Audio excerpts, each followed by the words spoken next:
Ao longo das eras, o homem desenvolveu ferramentas para observar o mundo, o macrocosmo e o microcosmo.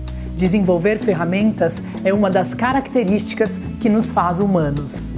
Para observar o macrocosmo, por exemplo, o homem desenvolveu o telescópio, e o primeiro deles a apontar para o céu foi o de Galileu Galilei em 1609. Atualmente, o maior telescópio espacial em operação é o Hubble, lançado em 1990 pela NASA na órbita da Terra. Já para observar o microcosmo, o homem desenvolveu o microscópio. Em 1674, o holandês Anthony van Leeuwenhoek usou o microscópio que ele mesmo criou para observar uma gota de água e lá dentro descobriu micro-organismos, que ele chamou de animálculos. Assim passou a ser considerado o pai da microbiologia. Sobre o microcosmo, podemos dizer que a humanidade está, há algum tempo, numa fase em que não se contenta mais em observar apenas os micro-organismos. Queremos ir mais fundo, queremos observar as moléculas, os átomos e as partículas subatômicas, em funcionamento. Para fazer estas observações de estruturas tão minúsculas, fomos construindo microscópios cada vez mais potentes, que fazem um mergulho para dentro do que é imensamente pequeno.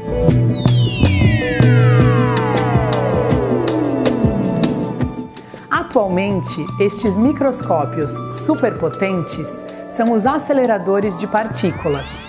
Eles podem acelerar prótons, como é o caso do LHC, o maior acelerador do mundo, localizado em Genebra, na Suíça, ou podem acelerar elétrons, como será o caso do Sirius, que está sendo construído no Brasil, na cidade de Campinas. Quando o Sirius estiver pronto, será o maior e mais sofisticado equipamento científico já construído no Brasil. Quando os elétrons são impulsionados num acelerador circular, eles geram um tipo de radiação que é chamada de luz síncrotron. A rigor, esta radiação é uma perda de energia das partículas quando elas são forçadas a mudar de direção por causa da ação de ímãs. A princípio, esta luz gerada na trajetória dos elétrons era considerada um subproduto indesejado da operação dos colisores. Tudo mudou quando os pesquisadores se deram conta de que podiam aproveitar esta luz para enxergar e assim estudar a estrutura e o funcionamento de materiais minúsculos, como células vivas, proteínas, moléculas e átomos.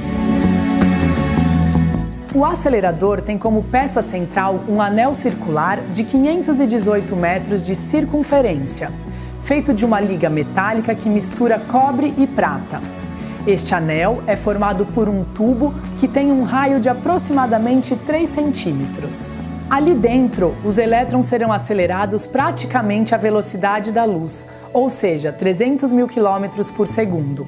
Com esta velocidade, os elétrons serão capazes de dar 600 mil voltas no anel em apenas 1 segundo.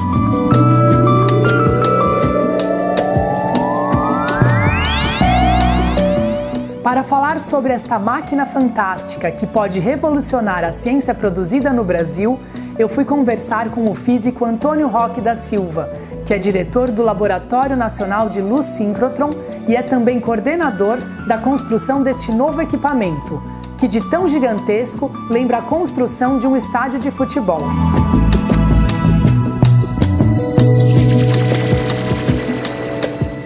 Roque, quando a gente vai contar para um leigo que um acelerador de elétrons vai ser inaugurado no Brasil ano que vem, a primeira pergunta que surge é: mas para que serve um acelerador de elétrons? Então eu gostaria que você desse exemplos, das pesquisas que podem ser feitas com esse novo, enorme, gigantesco equipamento. Bom, a primeira coisa é que ele o acelerador de elétrons em si é a fonte para gerar o que a gente chama de luz síncrotron. E a luz síncrotron é uma luz de altíssimo brilho, ou seja, altamente concentrada, e que principalmente emite raio-x, tem raio-x lá. E por que isso é importante? Então, o acelerador de elétrons, diferentemente quando as pessoas leem sobre o LHC, que é o grande acelerador lá, que acelera prótons e não elétrons, o objetivo lá é colidir partículas para entender a estrutura interna dentro do núcleo, lá na escala dos quarks. Aqui o acelerador de elétrons não é para colidir esses elétrons com nada, na verdade a gente quer manter uma órbita estável para gerar esse raio-x, como nessa estação que vocês estão vendo. E para que você precisa disso, né? Então vamos pegar as coisas que a população pensa. Então a gente escuta as preocupações de novas doenças, então tem Zika, tem as doenças que você conhece, tem os problemas de saúde. O próprio câncer, né? O próprio câncer. Um problema enorme da população que está envelhecendo são as doenças degenerativas, os problemas do cérebro, né? Alzheimer e outras doenças. Ou, se a gente vai para as questões que estão na pauta hoje, aquecimento global, emissão de CO2, energias alternativas. Ou a gente ouve falar lá, Petrobras, pré-sal, como é que a gente vai extrair e gerar riqueza para o país. Ou na agricultura, e assim vai. Qualquer problema que você imagine. Se você for pensar, todas as coisas que a gente conhece são formadas de quê? De matéria, de átomos. Então, entender o funcionamento delas, ou seja, procurar novos remédios para essas doenças, entender por que as doenças se manifestam e quais são os mecanismos delas, entender como que o óleo está de fato aprisionado nos poros de uma rocha, entender como que uma bateria vai poder funcionar e, de repente, ter uma melhor performance para você poder ter carros elétricos ou outros processos. É, no fundo, entender os átomos. E como que eu enxergo esses átomos? Eu preciso de um, entre aspas, microscópio especial.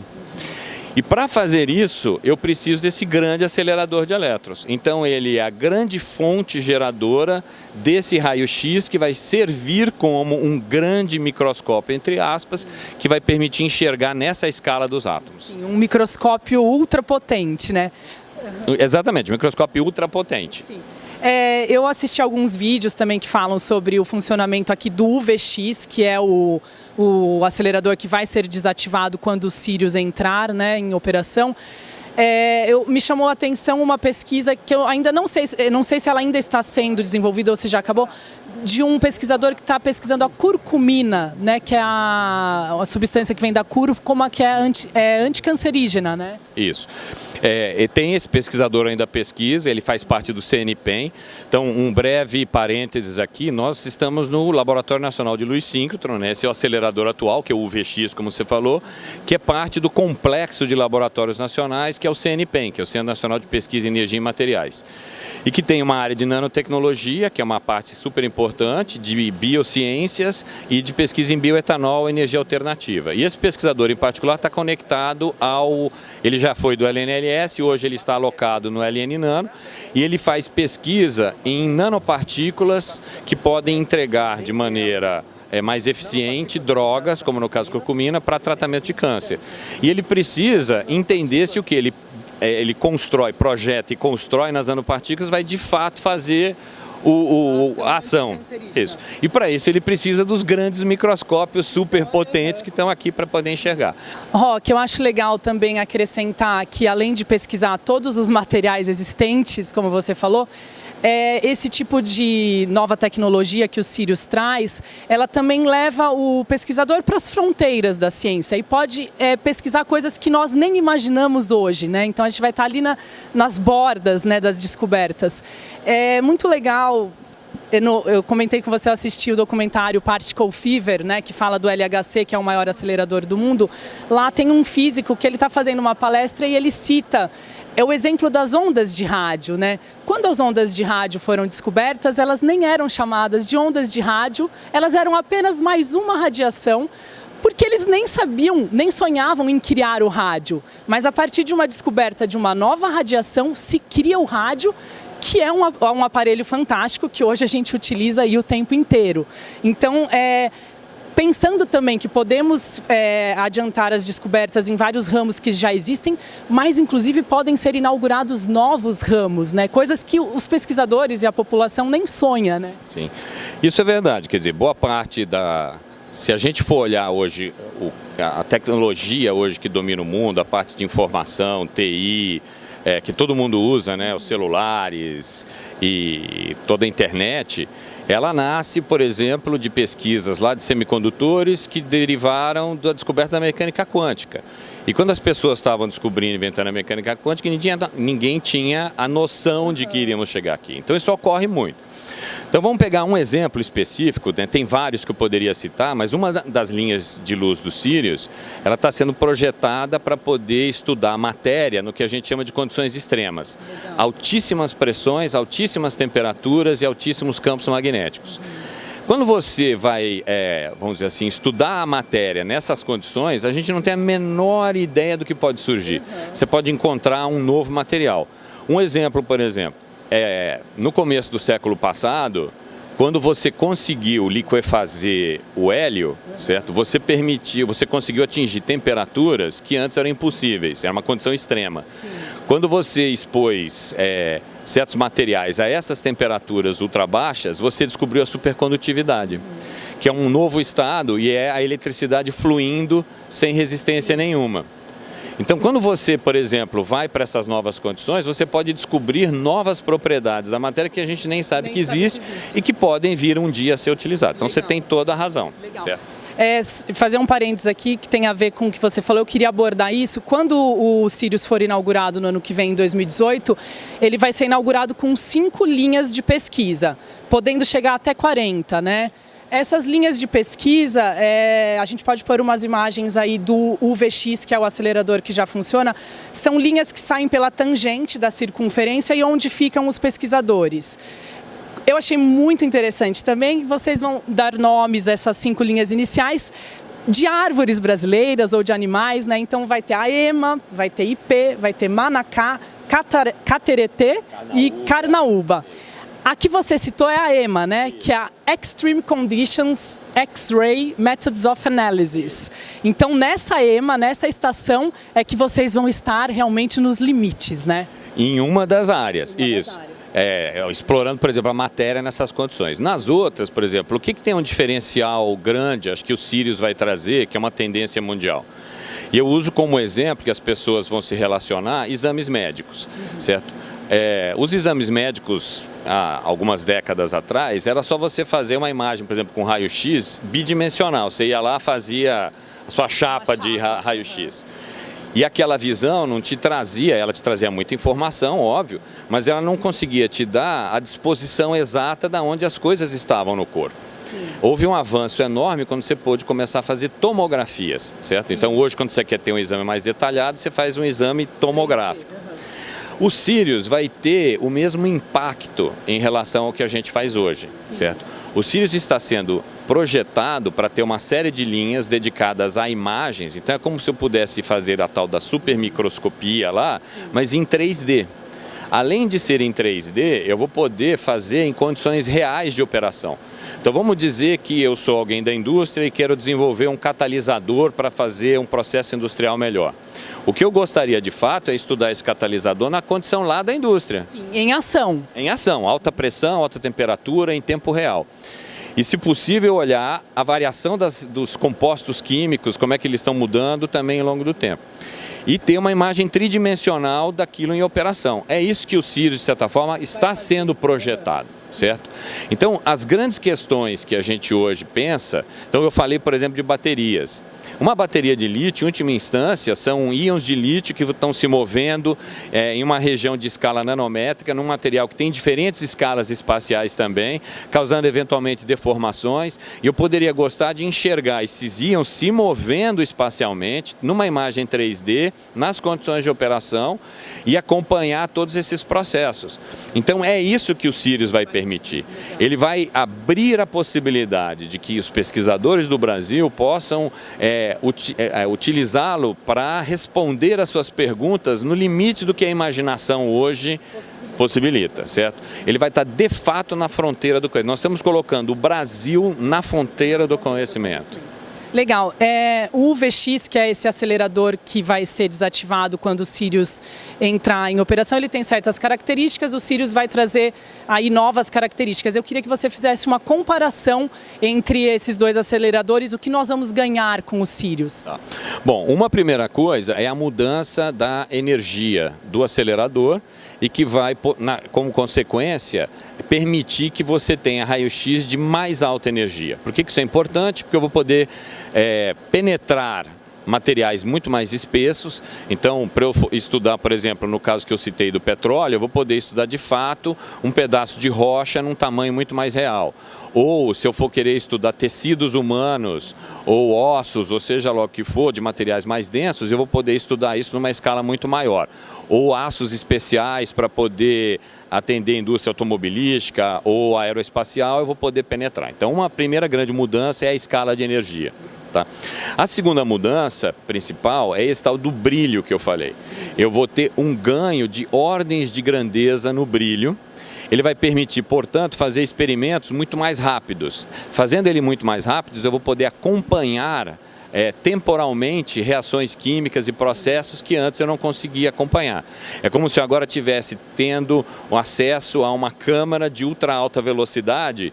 Se ela é de baixa velocidade, eu tiro a foto agora e eu vou, na verdade, estar somando tudo, não vejo o movimento. Se eu tenho uma câmera ultra rápida, eu vejo todo o movimento. Então o Sirius é como se eu estivesse agora tendo uma câmera ultra rápida que pudesse acompanhar isso. Além disso, esse ultra alto brilho, ele vai permitir técnicas com um nome mais complicado aí, que são utilizando a coerência da radiação, que a gente não tem aqui acesso hoje, e que vai permitir fazer essas imagens tomográficas, certo, 3D, que a gente não consegue fazer hoje aqui no UVX. Na verdade, o Sirius vai permitir que alguns experimentos sejam feitos pela primeira vez no mundo aqui no Brasil. Por exemplo, a gente tem a intenção de fazer imagens tomográficas de uma célula. Então, antes a gente, quando vai fazer um estudo de certos processos, células, a gente usa microscópio, você tem que muitas vezes fatiar e fazer pedacinhos, fazer imagem, depois tentar reconstruir. O Sirius vai permitir você fazer isso sem fatiar nada. Você vai enxergar essa célula em 3D com uma resolução que está sendo projetada para que eu possa enxergar a organização, por exemplo, do DNA dentro do núcleo. E isso tem questões importantíssimas ligadas à diferenciação celular, a possíveis doenças genéticas, que a gente vai começar a prover ferramentas que vão permitir que os pesquisadores comecem a investigar as coisas nessa escala. E nesse caso não destrói a célula, né? Porque hoje em dia, quando você vai observar a célula, você tem a tecnologia que é destrutiva. Você vai observar ela, mas depois que você já destruiu, né? Isso, você teve que pegar, destruir, fatiar, fazer as imagens e desse jeito você não está destruindo, você está vendo ela em 3D e o objetivo é tentar ver, à medida que o Sirius for evoluindo, que você consiga inclusive acompanhar dinamicamente certos movimentos de íons e átomos ou eventualmente moléculas dentro da célula ou dentro de sistemas, né? E poder fazer essas imagens em tempo real. A minha entrevista com o físico Antônio Roque da Silva foi dividida em 2 partes. Semana que vem vocês podem acompanhar a segunda metade.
Hoje eu estou visitando minha querida amiga Vânia Negoro aqui na agência de viagens Voage. Tudo bem, Vânia? Tudo jóia. Delícia, nós vamos falar hoje dos pacotes para o feriado do 7 de setembro e também de uma excursão para o musical Cantando na Chuva. Saindo quarta-feira, né? No pré-feriado, né? No dia 6 de setembro.